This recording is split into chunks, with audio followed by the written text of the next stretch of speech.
Përshëndetje miq, uroj të jeni mirë dhe mirë se erdhët në kanalin tim.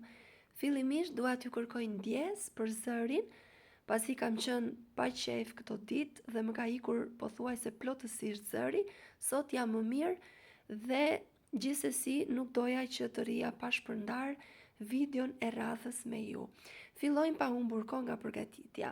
Për përgatitjen e kësaj recete kam përdorur 400 gram mish viçi të grirë, një qep e prerë holl, një vezë, ndërkohë një fet buk do ta zbusim me ujë ose me qumësht. Unë kam zgjedhur ta zbus me ujë. Pasi është zbutur, do ta shtrydhim fort në mënyrë që të mos jetë e lëngshme, ja kështu me duar, si në rastin tim, dhe do ta vendosim në enën ku shtuam përbërësit e tjerë. Duke vazhduar edhe me erëzat, krip, hudhër, piper të zi, spec të kuq, rigon, kam përdorur unë. Erëzat janë sipas dëshirës, por për të përdorur romstek, për të përgatitur, romstekët e dasmave, erëzat luajnë një rol të rëndësishëm. Një lugë vaj dhe masën do ta përzijem shumë mirë me duar, sikur po punojmë një brum buke derisa të formohet një brum mishi me masë të njëtrajtshme.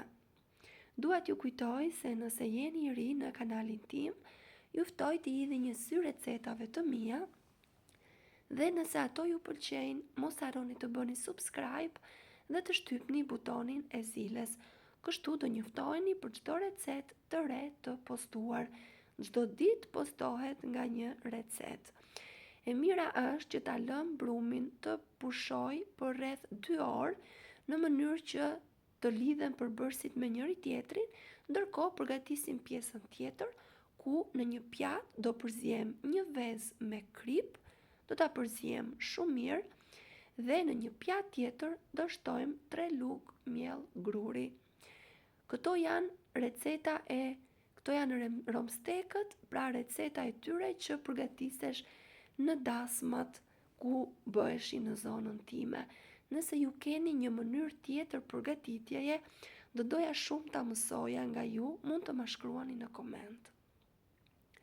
Pasi masat i kemi gati, do t'i japim formën me duar, ja kështu në këtë mënyrë, dhe do t'i lyejm me miell, me kujdes, prandaj është patjetër duhet të përdorni duart në mënyrë që të mos ju prishet forma. Do t'i lyejm mirë me miell dhe më pas me vezë. Nëse nuk e preferoni aromën e vezëve, mund të shtoni tek veza pak piper të zi, kështu do e largoj aromën që le veza pas skuqjes.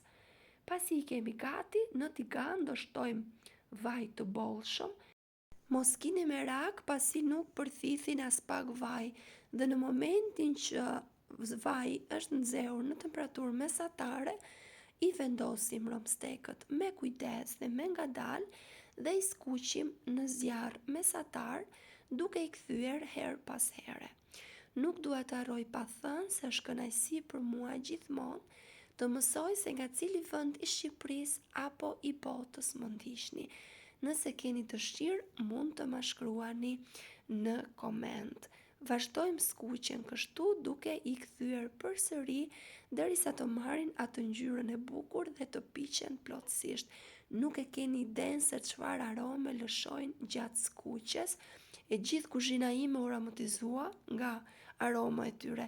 Janë vërtet shumë të shijshëm. Ju sugjeroj t'i provoni. I shtypim her pas here kështu me piru në mënyrë që skuqja të bëhet në mënyrë perfekte.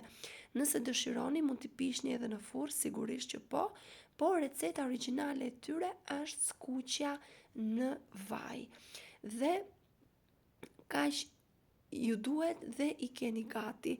E mira është që t'i shijoni të ngrohtë, të sapo skuqur, kështu e kanë shijen e vërtet. Mua më kujtohet kur ishim në dasma, atëherë ato vinin të nxehtë, ku sapo ishim përgatitur me atë shijen dhe me atë aromën fantastike, dhe tani jam shumë e lumtur që i kemi kushtet për t'i përgatitur ato në shtëpi.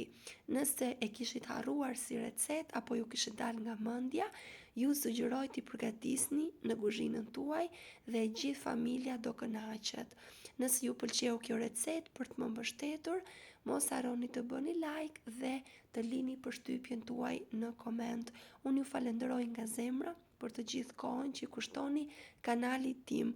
Ju kërkoj ndjes përsëri për zërin tim të ngjirur, por doja patjetër të prezantoja recetën e radhës tek ju. Na ndodh të gjithëve të mos ndihemi mirë apo të jemi sëmur. Ju falenderoj nga zemra.